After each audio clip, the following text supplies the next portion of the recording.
Sa linya po natin ang Traffic Operations Assistant Vice President NLEX Corporation. Pag-uusapan po natin ang Holiday Exodus. Nasa linya po natin si Mr. Robin Ignacio. Magandang araw sa iyo, paring Robin. Good morning po at good morning din po sa ating mga taga-subaybay ng DWIZ. Robin, bago pa lang ako sa radyo, Yeah, nandiyan ka na. Ilan taon ka, ilan taon ka na sa NLEX? Matagal-tagal na po, sir. Parang bago pa lang ako sa radyo, Robin Ignacio na no? Opo. Trabaho na po. Yun na po yung trabaho, sir. Talagang nag-stick po ako dito sa Oo NLEX. nga eh. Pero bossing ka Opo. na, AVP ka na eh. Opo, sa awa ng Diyos po, nabigyan po ng position. Oo nga, sa sino ba pwedeng kausapin sa traffic sa NLEX? Sabihin, si Robin Ignacio. Okay, very good. si Robin pa rin. Robin, ano bang kumusta ang NLEX no mga, ito bang dumaan na Sabado at Linggo? Marami na rin mga kababayan tayong umuwi. At anong oras ang partikular sa buong araw ang tipong para mag-guide yung mga kababayan natin na iwasan yung talagang napakahabang biyahe dyan pa lang sa may toll gate. Go ahead, Robin. Opo, actually marami na pong bumiyahe ng mga kababayan po natin. Umpisa pa lang po nung Friday, December 19. Bago pa po magtanghali, unti-unti na pong dumadami yung mga bumabiyahe nating mga kababayan. At surprising po, hindi lang po yung mga pauwi ng probinsya, maging yung papasok ng Metro Manila. Talagang marami-rami yung papasok ng Metro Manila. Kaya po may challenge po kaming nagpa-implement ng counterflow. Hindi po tayo nakapagpa-implement dahil pareho pong direction ay mataas po ang volume. Ganun din po ng Sabado. Umpisa pa lang po ng bago mag 9 a.m. Mataas na po ang volume natin na pa-north. Ganun din po yung pa-south. So tuloy-tuloy po yun hanggang gabi na po yun, around 9 p.m. po.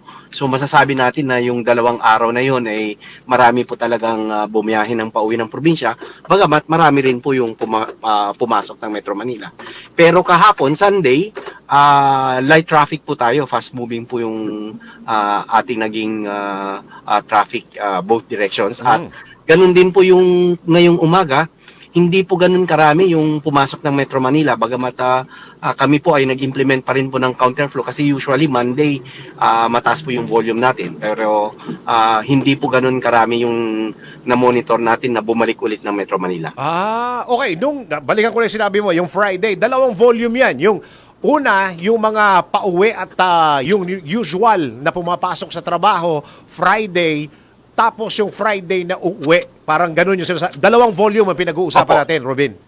Tama po, magkabilang direction po yun. Pero hindi lang po yung papasok ng trabaho yung nakita natin na pa-southbound dahil tuloy-tuloy din po yun hanggang gabi po eh. Oo.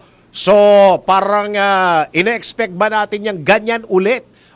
Siguro mga the day after tomorrow, mga 23 ng gabi o saka 24 pala ng umaga. Actually yung bukas na yun, December 23.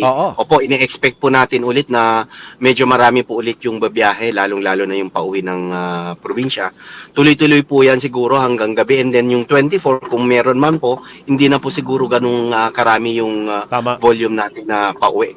Pero ganun pa man din, nakaanda pa naman po kami sa NLEX at yun nga po, para mas mabilis na rin po yung pag-clear natin pag may mga insidente, ay nag-implement po kami ng free towing para sa mga class 1 na vehicle. Actually, umpisa po ulit yan bukas, 6 a.m. hanggang 6 p.m. po ng December 25. And then yung pong uwian naman, December 30 ng 6 a.m. hanggang January 1 ng 6 p.m. At muli, mga January 3, 6 a.m. hanggang January 5, Monday, 6 a.m. Yun.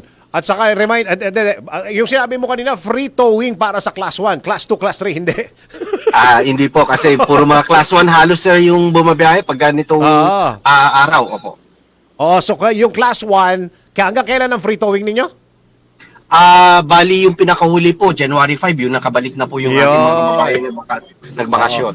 Oo. Okay. Yung usual na nangyayari, Robin, anong oras ba talaga yung ibig sabihin, pagka pumasok ang 24, pag pumasok ang 23 ng hapon, dire-diretso na yon. Ibig sabihin, Opo, makapal na talaga. Marami na. Hanggang gabi na po at maging siguro madaling araw o early morning ng December 24 baka meron pa rin po tayo mga bumabiyaheng mga kababayan. Ano usual na mga problema sa ganyan? May mga kababayan pa ba tayo na wala pang RFID sticker, Robin? Yes sir, bagamat mahigit 90% yung gumagamit Oo. na po ng RFID, Oo. yung pagkaganitong tumataas yung volume natin, yung mga wala pa pong RFID, lalo na po siguro yung di regularly bumabiyahe, Oo. marami-rami pa rin po. Kaya ang Ay, ginawa nga po namin Ako. yung normally 3 cash lanes natin dito sa Balintawak, ginawa pa rin po mga 5, ano po. Ay, ang For as dami. long as hindi naman po affected yung ating RFID lanes. O marami-rami pa rin po sir. Ano ba yon? Pagka dumaan sa cash lane, hindi ba ino-offeran yon? Sir, dumiretso na ho kayo, pumunta ho kayo ng kanan, may nagdidikit ho ng sticker na ganyan. Walang ganon. Opo, meron naman po na nag-o-offer po tayo, pero pagka ganitong dagsaan po, hindi na natin magagawa po dyan sa lane kasi Oo. lalong makakaantala po ng daloy ng traffic po natin. Oo, haharang sila, ibig mo sabihin, Robin. Opo, tama po sir, dun sa space. Oo nga. Tapos, magiging problema din yon sa paglabas nila. O ganun din po sir, kasi sa cash lane din po sila pipila. So, bagamat na naka-barrier up po kami dito sa may Tarlac Toll Plaza, ibig Oo. sabihin pasok lang ng pasok, maging yung galing Subic. Oo. Dito naman po ang concern natin sa may Bukawi. So, kailangan magdagdag po kami ng mga cash collection points po ulit dyan sa Bukawi pag yung dagsaan naman po ng Oo. balikan ng Metro Manila. O, saka ang sticker ngayon ay libre na, hindi ba? Dati may bayad yan eh, ngayon libre na yan. I think pagkakaalam ko ever since libre po yung sticker eh. Oo. Ang ano lang po talaga yung initial load. Kailangan lang po Oo, talaga tama, yung magkaroon initial ng load. initial load. Tapos, Opo. yung pinag-uusapan natin na walang sticker, pwede naman silang magpakabit ng sticker sa mga gasoline station. Tama po sir, meron Oo. pa rin po tayo mga stickering po sa mga selected gasoline station at yun po pwedeng na nga rin pong isang sticker eh para sa lahat ng tama. expressway. Oo. So, yun po, i-visit lang po nila yung Oo. Naku, oo. Hello, Robin, nawawala yung signal mo. Ayun Mobile. na. Oo. Ano nga, at natatraffic yung sinasabi ni paring Robin. Yung tungkol dun sa mga gasoline station. Oo. Hindi, tatanong din sana ako dun sa ano eh. Andiyan na ba? Sa lahat po ng mga nanonood sa Aliw Channel 23 at DWIC News TV, yan po ang live feed mula sa mga traffic cameras ng NLEX. Okay, Robin, as you were saying, go ahead. Sa mga gasoline station, pwede sila magpakabit. Robin? Hello po. Oo, as you were saying, Naririnig na po ulit. opo, as you were saying, yung Yes. pwede magpakabit sa mga gasoline station, go ahead.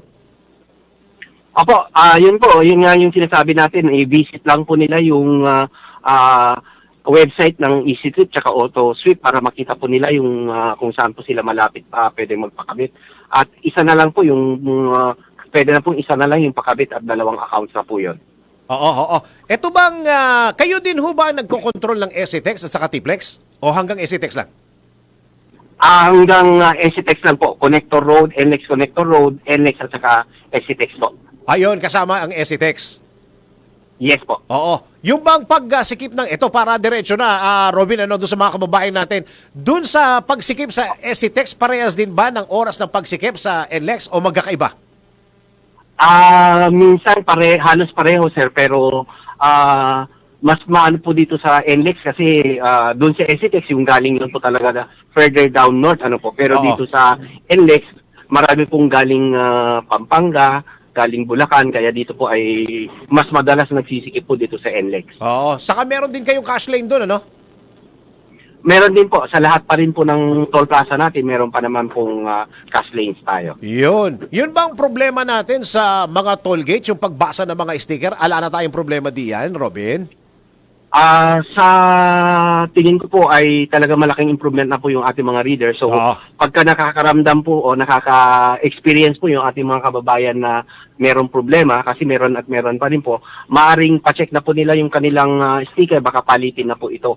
At actually, may regularly na replacement program po natin. Dapat pagka nag-message po kami, yung EasyTrip, na for replacement na po yung kanilang sticker, Oo. ay pwede lang pong sundin kasi mahirap na tuloy-tuloy gamitin yun tapos pagkakaproblema po. Lalo na yung yun yata isa sa mga pinag-usapan natin before, Robin, yung paglipat ng account, no? Yung sa bagong sticker. Opo, actually, wala nang pong problema yung kahit Oo. yung 1 RFID, ililipat po lahat yung natitirang balance sa kung ano man po yung sticker na i-retain. Yun, okay. Yung Robin, may problema ba tayo pag lumakas ang ulan? May bahagi pa ba ng NLEX ang lumulubog at hindi passable pagka malakas ang ulan? Actually, ang pinakahuling naranasan po natin ay itong nung bandang July po dito sa may Paso de Blas na lang po. Pero yung unang naging problema po natin dito sa may San Simon area, naitaas na po namin yun. Yung payment na yun. So, hindi na po binabaha as of now. Yun, very good. Okay, sige. Sir Robin, pakibigyan ng paalala yung ating mga kababayan na pauwi sa kanilang mga probinsya at dadaan po sa kahabaan ng NLEX, SCTEX. Go ahead po. Opo, bagamat meron po tayong mga assistance, pati free towing, hindi po sana ito dahilan para hindi na po natin ihanda, i-check na nasa tamang kondisyon yung ating mga sasakyan. Ganun din po sana yung magdadrive, nasa tamang kondisyon din po sana, may sapat na pahinga. At yun po, pag hindi po sila nakita kaagad ng aming mga roving patrol at ang aming CCTV, pagka nagka-problema sila, tumawag lang po sa 135,000 at agad-agad po silang mapadalhan ng assistance. Ito, bonus question na Robin. Nag-message yung kaibigan ko. Yun hubang walang load, pinadadaan daw ba yon at inuutang? Ayan, ikaw na sumagot, Robin. Ang pagkakaalam ko po, sinisingil ng cash Tama. po yun, sir. Yung kulang po ng load. Ganun ba? So, Hindi ba Opo. binabawas yun? Pag nag-load? yung iba po, sir, pagkakalam ko din po, kung meron din silang pinirman na IOU, and then pagka po nag-load sila, automatic na mababawas na po yun doon. Yun, okay. Sir Robin Ignacio ng NLEX, maraming salamat po sa impormasyon at mga iyong tips din sa mga drivers. Thank you po. Merry Christmas! Maraming salamat po at magandang umaga po. Merry Christmas din po sa inyo. Traffic Operations Assistant Vice President NLEX Corporation, Mr. Robin Ignacio.